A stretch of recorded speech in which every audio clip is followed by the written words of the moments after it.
बोलो लक्ष्मी नारायण भगवान की। श्री वृंदावन विहारी लाल की। श्री गिरिराज महाराज की। श्री हनुमान जी महाराज की। सब संतन की जय जय श्री राधे। श्रीमते रामानुजाय नमः। श्री जानकी कांत स्मरण। प्रेमारविंदमरविंद मलिंद मूर्तिं कंदर्प दर्प दमनं कमनीय कांत। श्री जानकी वदन चंद्र चकोर रूपम साकेतनाथमजितं सततं नमामि। साकेतनाथमजितं सततं नमामि। कान्तिस्थितामृषति निन्दितशारदे यत्रैकतो विलसितामसिताङ्गशोभा। वृन्दावनेऽपि कृतयामुनगाङ्गसङ्गं श्रीराधा मुकुन्दयुगलं तदहं नमामि। श्रीराधा मुकुन्दयुगलं तदहं नमामि। वाञ्छाकल्पतरुभ्यश्च कृपासिन्धुभ्य एव च पतितानां पावनेभ्यो श्रीवैष्णवेभ्यो नमो नमः। अस्मद्गुरुभ्यो नमः। अस्मत्परम गुरुभ्यो नमः। अस्मत्सर्वगुरुभ्यो नमः। श्रीमते रामानुजाय नमः। श्री जानकी वल्लभो जय।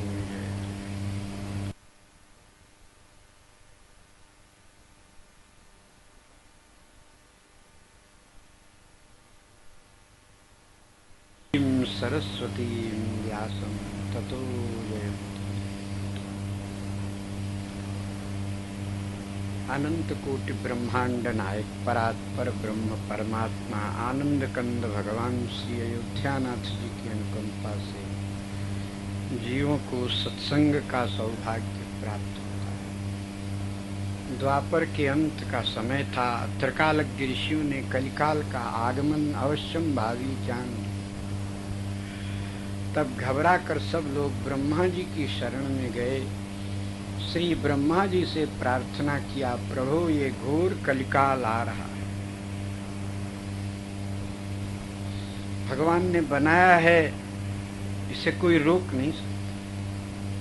इसका प्रचंड प्रभाव होगा। संपूर्ण मनुष्यों की रुचि धर्म से हट जाए, अधर्म में हो जाए, अनाचार को शिष्टाचार समझेगा, उच्छृंखलता को स्वतंत्रता नाम देगा,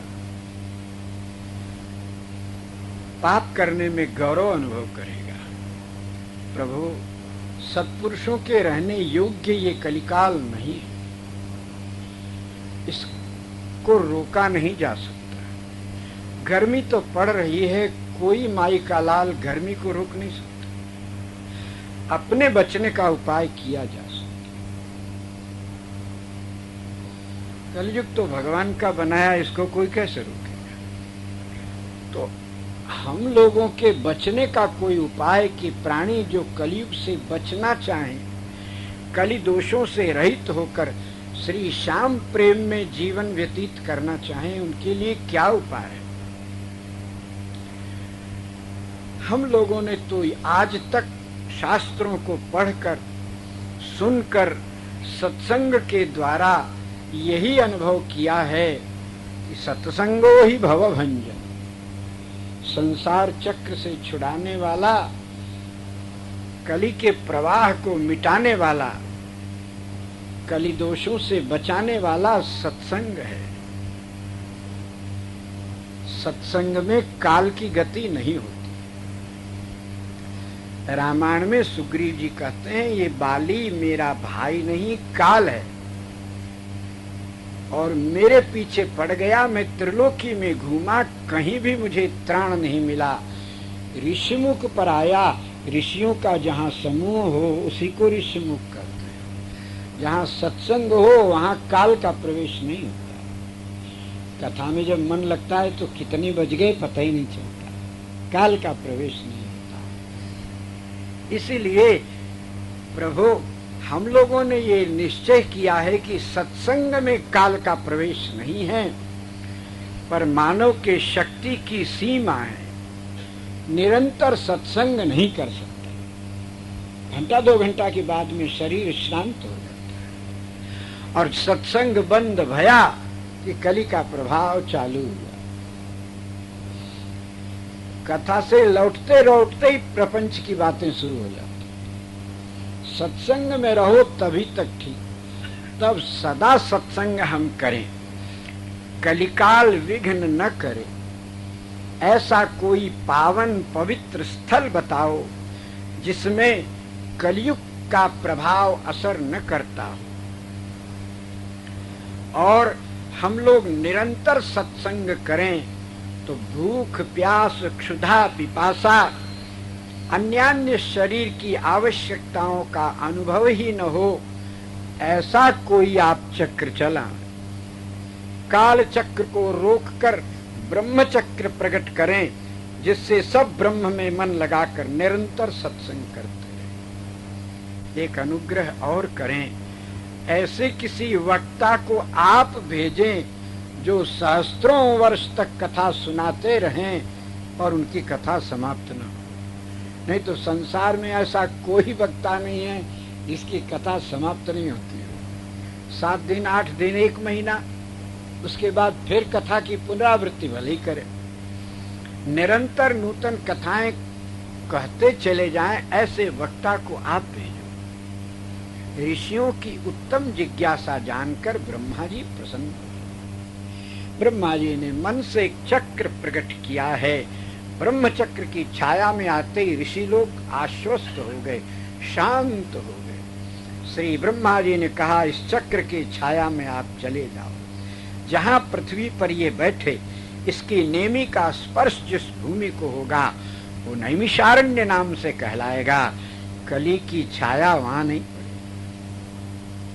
और ये चक्र जहाँ रसातल में चला जाएगा, वहां से मंदाकिनी की धारा प्रकट होगी, उसे चक्र तीर्थ कहा जाएगा। उस चक्र तीर्थ में स्नान करने वाला प्राणी संसार चक्र से छूट जाए। उसी चक्र तीर्थ में स्नान करके भगवती गोमती गंगा के किनारे विशाल घनघोर जंगल में एकांत शांत जगह में भगवान की कथा का आयोजन करके वक्ता की प्रतीक्षा करो। श्री ब्रह्मदेव की आज्ञा से ऋषीन्द्र मुनीन्द्र अमलात्मा गण ब्रह्मचक्र की छाया में धीरे धीरे पृथ्वी की परिक्रमा करते हुए एक जगह ब्रह्मचक्र ने पृथ्वी को स्पर्श किया। नैमिषारण्य नाम का परम पवित्र स्थान प्रकट हुआ। सभी तीर्थों में श्रेष्ठ है, जहाँ की हुई साधना शीघ्र सिद्धि प्रदान करती है। तीर्थ बर नैमिष विख्याता अति पुराण साधक सिद्धिदाता। सतयुग में स्वयंभू और मनु शतरूपा ने इसी तीर्थ में तप करके भगवान को पुत्र रूप में प्राप्त किया। नैमिषारण्य का प्रागट्य हुआ है। ऋषियों ने गोमती गंगा जी का आवाहन किया है। ब्रह्मा जी के चक्र ने रसातल में जाकर पाताल गंगा भगवती अलकनंदा को ऊपर खींच लाया। वो ब्रह्म कुंड, वो चक्र तीर्थ, आज भी उसका जल गोल गोल घूमता ही रहता है तो कुआं सा, मध्य में कुआं है, उसके चारों तरफ घेरा है, कुएं से जल उबल कर उसमें आता है, उसी में लोग स्नान करते हैं। वो जल तो घूमता ही है, उसमें नहाने वाले भी घूम घूम कर नहाते हैं, एक जगह नहीं नहाते। उस कुंड की परिक्रमा करते रहते हैं, नहाते हैं। कुछ तो इनके चलने से पानी गोल गोल घूमता है और कुछ वो सहज घूमता है। ये चक्र तीर्थ है, संसार चक्र से छुड़ाने वाला। बगल में ही भगवती गोमती गंगा बहती। गोमती जी की पवित्र धारा है। और कथा का आयोजन एकांत शांत जगह में ही करना चाहिए, कोलाहल पूर्ण बाजार में नहीं। एकांते नदी तीरे अथवा शून्य मंदिर, यहाँ का प्रबंध देखकर हमारा लाला तो प्रसन्न हो गया। हाँ, ऐसी जगह कथा जहाँ श्रोता केवल सुनने के लिए ही आते हो। बीच बाजार में होगा तो तमाशा देखने श्रोता लोग आते। भगवान की कथा में जो आवे वो केवल कथा के लिए ही आवे, ज्यादा भीड़ की आवश्यकता नहीं होती है। श्रोता शांत होकर भगवान की कथा श्रवण करे। और इतनी सावधानी बरती गई है कि मंडप में प्रवेश करते ही जहां तहां लिख लिख कर रखा गया, यहाँ कैसे रहना, कैसे उठना, कैसे बोलना। बड़ा अच्छा प्रबंध है। हमने तो पहले ऐसा प्रबंध देखा है। और वो बाजा लगाना, टीवी लगाना, ऐसे प्रबंध तो बहुत देखे। पर ऐसी सरलता, शांति और श्रोताओं को आते समय मार्ग में ही उपदेश मिल जावे, पढ़ करके कैसे बैठना, कैसे सुनना। अति सुंदर शांत एकांत नैमिषारण्य में गंगा जी के किनारे श्री सूत जी महाराज की कथा होने वाली है। और गिरिराज जी की तरहटी में आप लोग कथा सुन रहे हैं। धन्य भाग है। गोवर्धनम गिरिवरम प्रणमामि नित्यम। संसार में जितने पर्वत हैं सब में गिरिराज गोवर्धन धन्य है। भगवान ने जिनको अपने मस्तक के ऊपर धारण किया, ऐसा बड़ा देवता दुनिया में कोई। श्री गिरिराज संपूर्ण मनोकामनाओं को पूर्ण करने वाले। सभी संप्रदाय के आचार्यों ने श्री गिरिराज की शरण ली। श्री गिरिराज सब के सब प्रकार के मनोरथ पूर्ण करने वाले गुरु तत्व पर्वत बनकर विराजे हैं। सभी इनका आश्रय ग्रहण करते हैं। गुरु तत्व अत्यंत दिव्य होता है। गुरु तत्व के अनुग्रह के बिना भगवान की प्राप्ति संभव नहीं। ऋषि लोग नैमिषारण्य में बैठ गए हैं, गुरु की प्रतीक्षा करते हैं, कोई उपदेश देने वाला आवे। भगवान भेजेंगे, हम चुनेंगे गुरु जी, तो हम कितने लायक हैं जो गुरु बनावेंगे। आप यदि इतने ही लायक होते तो गुरु की जरूरतें क्या होती है। बोले हम तो नालायक हैं। बोले तब आप जिसको बनाओगे वो कितना लायक होगा। इसलिए मनुष्य गुरु नहीं बनाता, गुरु तो भगवान हैं, बनाकर भेजते हैं। आदि शेष भगवान के जो हैं यही गुरु तत्व हैं। ब्रह्म तत्व श्रीमन नारायण हैं और गुरु तत्व शेष है। शेष माने बचा हुआ। परमात्मा के बाद जो तत्व बचता है सर्वश्रेष्ठ, उसी को गुरु कहते हैं। श्रेष्ठ तत्व को गुरु क्यों कहा? गुरु का अर्थ होता है भारी। जीव होने पर भी परब्रह्म परमात्मा को अपने भक्ति और प्रेम के बल पर लघु बना दिया जिसने, उसको गुरु कहते हैं। आपकी गोदी में हाथी तो नहीं बैठेगा, जो बैठेगा आपसे हल्का होएगा वही गोद में बैठ सकता है। श्री नारायण जिसकी गोद में हैं, नारायण हल्के हैं कि नहीं? नहीं होते तो शेष की गोदी में रह पाते। शेष ने अपनी भक्ति से प्रभु को हल्का किया है। गुरु तत्व बताता है कि मेरे अंक में, मेरे हृदय में भगवान हैं, जिस पर मैं कृपा करूं उसकी गोद में लाला को दे सकता। गुरु के अनुग्रह के बिना भव सागर से ब्रह्मा और शंकर जी का कल्याण नहीं होता। मनुष्य की तो बात क्या। गुरु बिनु भव निधि तरे न कोई, जो विरंच शंकर सम होई। गुरु तत्व में क्या विशेषता है? बोले अरे विशेषता, गुरुर ब्रह्मा गुरुर विष्णु गुरुर्देवो महेश्वर गुरुर साक्षात परब्रह्म। ब्रह्मा विष्णु महेश ये तीनों ही ब्रह्म कहलाते हैं। अब साक्षात परब्रह्म क्या होता है? बोले ये तीनों अलग अलग रहते हैं तो तीनों ब्रह्म मिल कहलाते हैं। तीनों मिलकर एक होते हैं तो परब्रह्म कहलाते हैं। ब्रह्मा जी महाराज जगत की उत्पत्ति करते हैं, पर इनका काम कच्चा है। भगवान विष्णु पालन करते हैं, कच्चा काम है। भगवान शंकर संहार करते हैं, कच्चा काम है। कैसे? बोले ब्रह्मा जी जिसको बनावे वो नष्ट हो जाए तो काम कच्चा कि नहीं? ब्रह्मा जी बनाते हैं शरीरों को, संसार को, और ये नष्ट होता है तो कच्चा काम। भगवान विष्णु पालन करते हैं लक्ष्मीकांत, फिर भी लोगों को भूखे देखा जाता है तो कच्चा काम नहीं है। भगवान शंकर संहार करते हैं और ये फिर पनप जाता है यथा पूर्वम कल्पयत, तो कच्चा काम भया कि नहीं भया? और गुरुदेव ज्ञान उत्पन्न करते हैं जो कभी नष्ट नहीं होता, सत्संग के द्वारा शंकाओं का समाधान करके अज्ञान को उत्पन्न होने नहीं देते, ज्ञान का संरक्षण करते हैं। विष्णु भगवान से अच्छा और सच्चा काम करते हैं और रुद्र संहार करते हैं, संसार बन जाता है। गुरुदेव जिस अज्ञान का और पाप का संहार करते हैं फिर नहीं पनप पाता है, और तीनों काम अकेले करते हैं, इसलिए गुरु साक्षात परब्रह्म। ये गुरु तत्व आयु में छोटा हो बड़ा हो इससे कोई अंतर नहीं पड़ता। शेष रामावतार में लक्ष्मण बनकर प्रकट भय हैं, राम जी के छोटे भाई, भगवान के छोटे भाई हैं। भगवान ब्रह्म हैं और ये उनके दास हैं, सेवक हैं, छोटे भ्राता हैं, पर तत्व में गुरु हैं। गुरु तत्व होने के कारण इनकी अवज्ञा करे तो परमात्मा और परमेश्वरी को भी विपत्ति में पड़ जाना पड़ता है। श्री रामभद्र हिरण के पीछे चले, जानकी जी के कहने से लक्ष्मण जी ने उठकर कहा, आर्य ये क्या, वो सोने का हिरण होता है? असंभवम हे मृगस्य जन्म। आप नाटक कर रहे हैं, मैं देख रहा हूँ वो मारीच है, अभी परसों भी आया था 18 राक्षसों के साथ में, आपने 17 को मारा, इसको छोड़ दिया, किस लीला के लिए पता नहीं, आज फिर वही आया है। और आवश्यकता हो तो हमारे रहते आप कष्ट करें, ये ठीक नहीं, हमको जाने दो। भगवान ने कहा, लक्ष्मण बात तो तुम्हारी ठीक है, पर वैदेही ने पहले पहल कहा है कुछ, आज इनकी बात मान लेना चाहिए। लक्ष्मण जी चुप हो गए, गुरु की बात नहीं मानेंगे, दुल्हन की बात मानेंगे। मान के देखो क्या होता है। श्री राम जी गए तो हिरण नहीं मिला, लौट के आया तो सीता जी नहीं मिली, परमेश्वर को रोना पड़ा 10 महीना तक गुरु की अवज्ञा करना।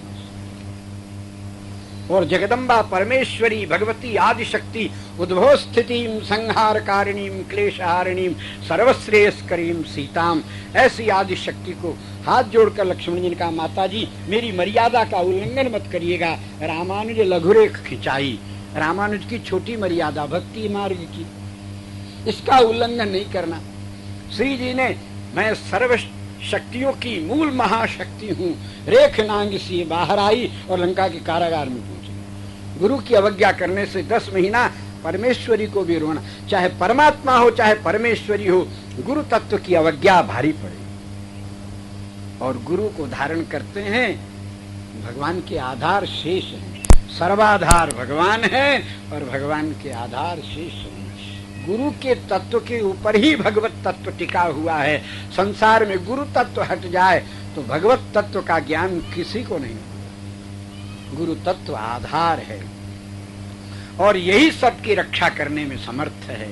लोग देवतांतरों की पूजा करके गुरु पूजा की अवहेलना किया, तब श्री ठाकुर जी ने देवेंद्र की पूजा को रोककर गिरिराज की पूजा कराई और बताया, गुरु तुम्हारे घर में ही रहता है, भले वो पांच भौतिक जड़ शरीर में हो, मट्टी के शरीर में हो, चाहे पाथर के विग्रह में हो, ये तत्वतः गुरु है, इसलिए गिरिराज इनका पूजन करो। सब लोगों ने पूजन किया। इंद्र ने थोड़ी धृष्टता की है तो भगवान ने कहा, गुरुदेव की शरण में चलो, गिरिराज के समीप आए। गुरु तत्व नीचे रहेगा तो संरक्षण कैसे करेगा, आदर करके ऊपर उठाओ। श्याम सुंदर ने, परमेश्वर ने अपने सिर पर उठा लिया है श्री गिरिराज को। बोल गिरिराज महाराज की। गिरिराज की छत्र छाया में बैठकर ब्रजवासी आज भी सुरक्षित हैं और आज भी छत्र छाया में बैठ करके ही सत्संग का लाभ प्राप्त कर रहे हैं। गुरु तत्व के बिना ज्ञान कौन दे? अनंत ज्ञान किस में होगा?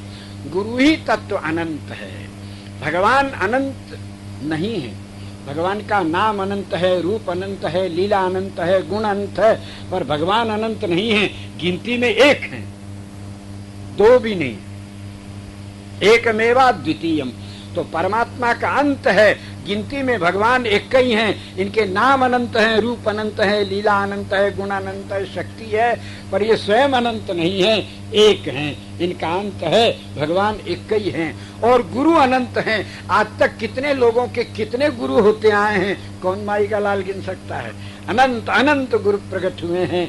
इसलिए इनकी वंदना करते समय रामायणकार लिखते हैं, जय अनंत जय जगदाधारा, तुम प्रभु सब देवन निस्तारा।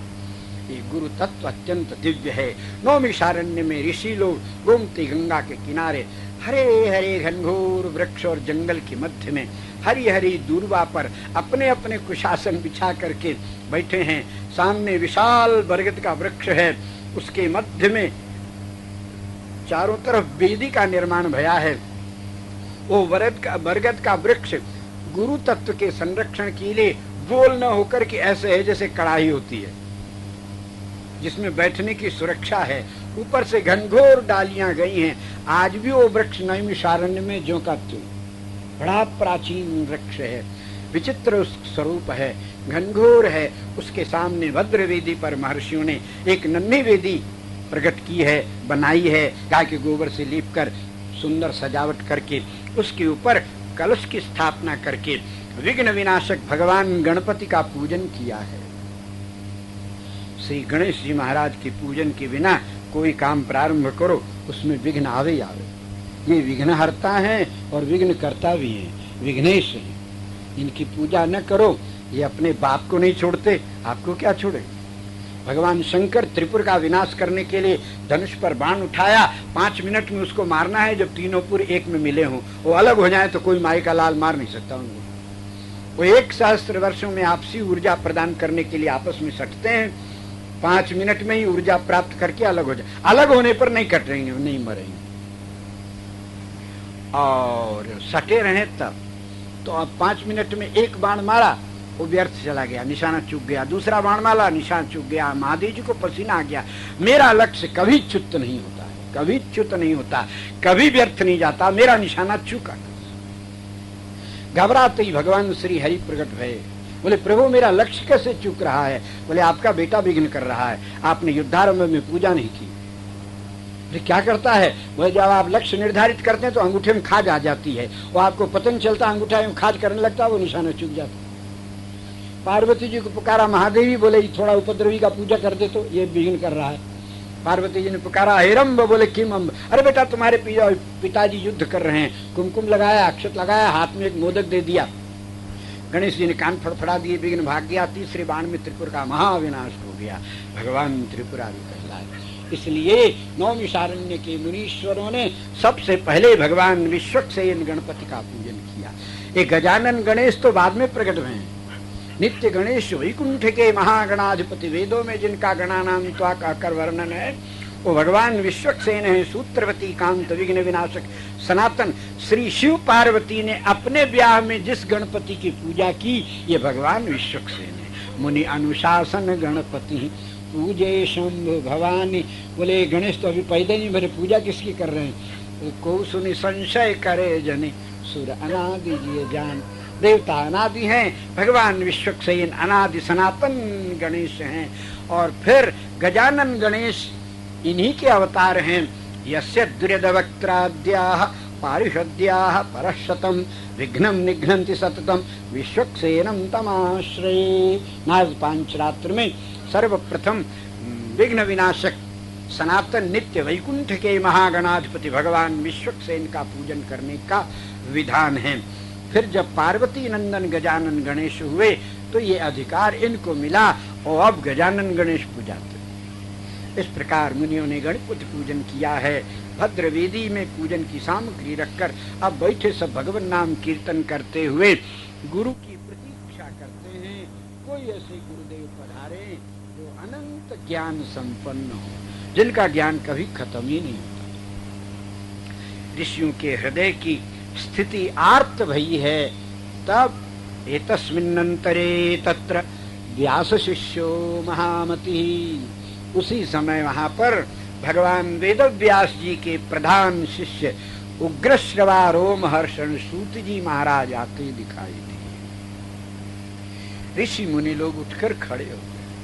सूत जी को देखते ही पहचान गए कि अनंत ज्ञान का भंडार मूर्तिमान आ रहा है। सूत जी का सब लोगों ने अभिनंदन किया है।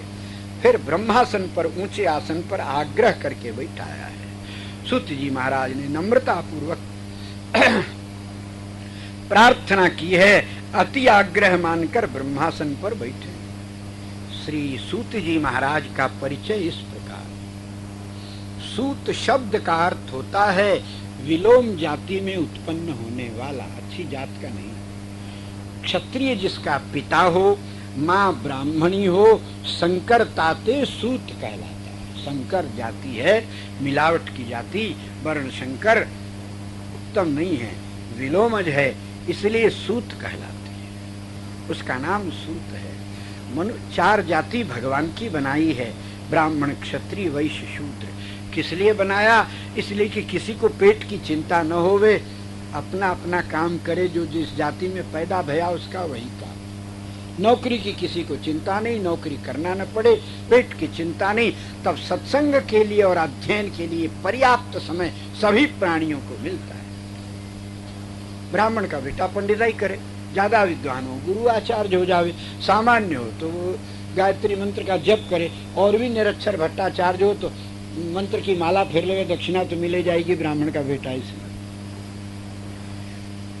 पर नौकरी नहीं करे, दूसरा काम न करे। परधर्मो भयावह, क्षत्रिय हो, राजकुल में हो तो राजा हुए, और बाकी के हो तो सिपाही का काम करके देश की और प्रजा की रक्षा करे। और बनिया का बेटा हो तो व्यापार करे, और बनियों में भी अनेक अनेक जातियां हैं, जैसी जाति वैसा उसका व्यापार, वैसा उसका धंधा। शूद्रों की भी अनेक जातियां, जैसी जाति। कुम्हार का बेटा मिट्टी का ही काम करे, बहुत ज्यादा विद्वान पढ़ लिख कर हो गया हो तो भी काम तो मिट्टी का ही करे। तब ऐसी ऐसी मिट्टी की मूर्तियां बनावे कि 1-1 लाख में, 50-50 हजार में मूर्ति बिकती है। दक्षिण भारत में जाओ, गणेश की मूर्ति, कलकत्ता में जाओ, दुर्गा की मूर्तियां बनती हैं 50-50 हजार की, 1-1 लाख की मूर्ति। काम मिट्टी का ही है।